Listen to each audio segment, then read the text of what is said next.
हरिओम. अध्याय 6.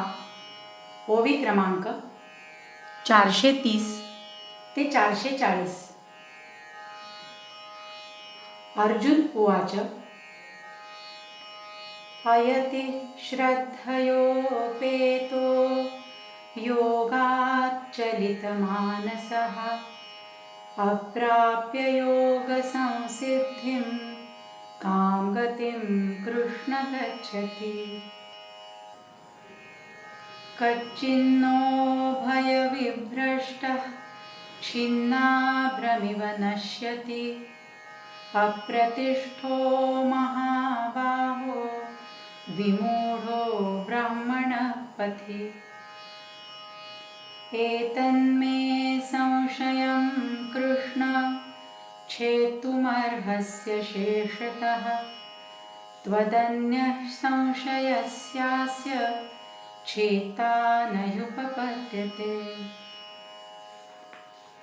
अर्जुन म्हणाला, हे कृष्णा, मनुष्य श्रद्धेने युक्त असला पण त्याचं मन काही कालाने योगापासून चलित झाल्याने त्याचा प्रयत्न सुटला आणि त्या कारणाने त्याला योगसिद्धी प्राप्त झाली नाही, तर तो कोणत्या गतीला जातो?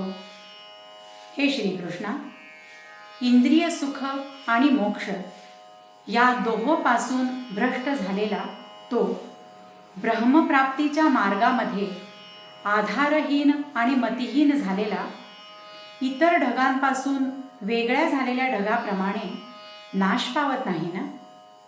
हे कृष्णा, ही माझी शंका पूर्णतेने नाहीशी करायला तू समर्थ आहेस.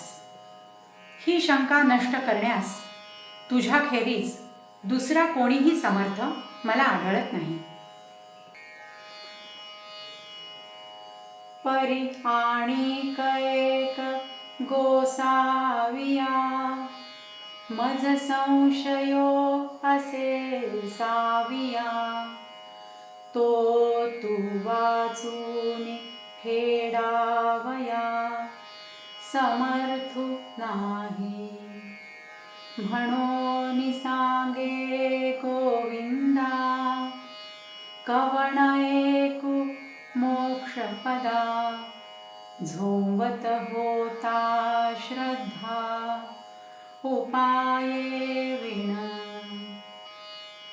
इंद्रियग्रामोनी निगाला आस्थेचिया वाटा लागला आत्मसिद्धीचिया पुढिला नगरायावया. तव आत्मसिद्धी नठकेची आणि मागुतेन येव वेची ऐसा हस्तु गेला माझारीची आयुष्यभानु. जैसे अकाळी आभाळ हळुमाळू सपातळ विपाये आले केवळ वसे ना वर्षे.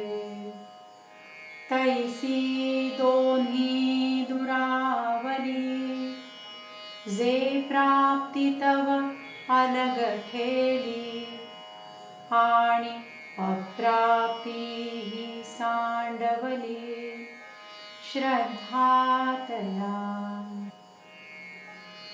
ऐसा बोलांतरला काजी जो श्रद्धेच्याची समाजी बुडला तया होजी कवण गती.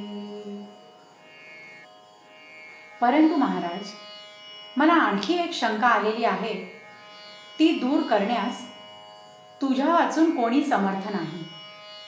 म्हणून देवा सांग, कोणी एक योग्य परिश्रम केल्याशिवाय केवळ श्रद्धेच्या जोरावर मोक्षपदाला काबीज करायला पाहत होता.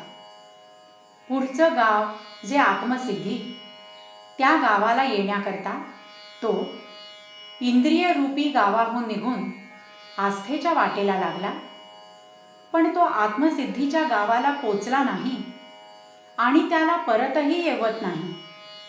असा मध्येच असताना त्याचा आयुष्यरूपी सूर्य अस्ताला गेला. भलत्या वेळी विरळ असे थोडे नुसते चुकून ढग आले तर ते टिकतही नाहीत आणि वर्षावही करत नाहीत. त्याप्रमाणे विषयासक्तता आणि मोक्ष ही दोन्ही त्याला दूर राहिली, अशी की आत्मसिद्धीची प्राप्ती तर दूरच राहिली आणि दुसरं आपल्याला आत्मप्राप्ती होणार नाही अशी आशा देखील श्रद्धा असल्यामुळे त्याला सोडता येत नाही.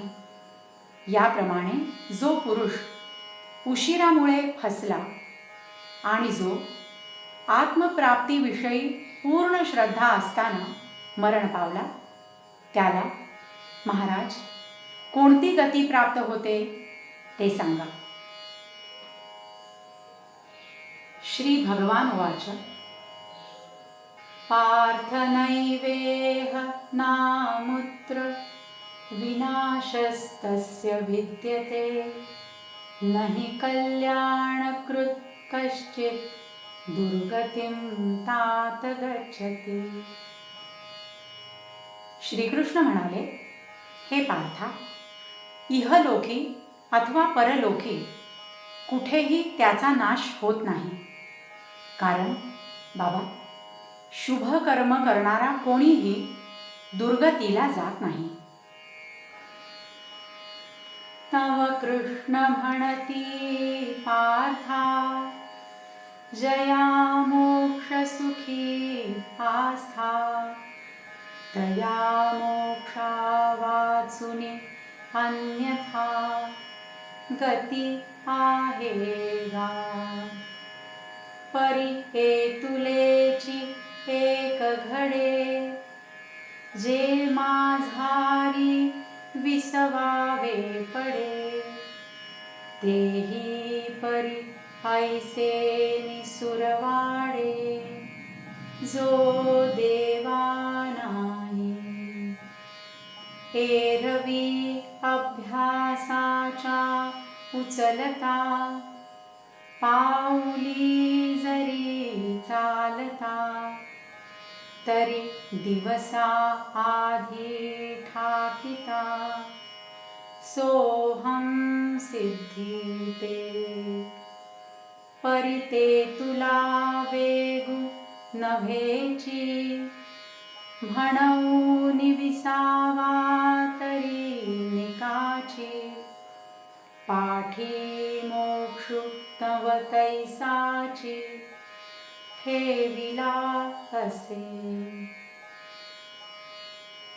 तेव्हा कृष्ण म्हणाले, अर्जुना, ज्याला मोक्ष सुखाची उत्कट इच्छा आहे त्याला मोक्षाशिवाय दुसरी गती आहे काय? पण एवढंच एक होतं की मध्ये विसावा घ्यावा लागतो. पण ते विसावा घेणंही असं सुखकर असतं की जे इंद्रादी देवांनाही प्राप्त होत नाही. वास्तविक अभ्यासाच्या जलद पावलाने जर तो चालला असता तर मरण काळापूर्वीच ब्रह्मसिद्धीस येऊन मिळाला असता. पण तितक्या वेगाने अभ्यास न झाल्यामुळे विसावा घेणं भागच पडतं. पण नंतर मात्र मोक्ष त्याच्याकरता ठेवलेलाच आहे. हरि ओम.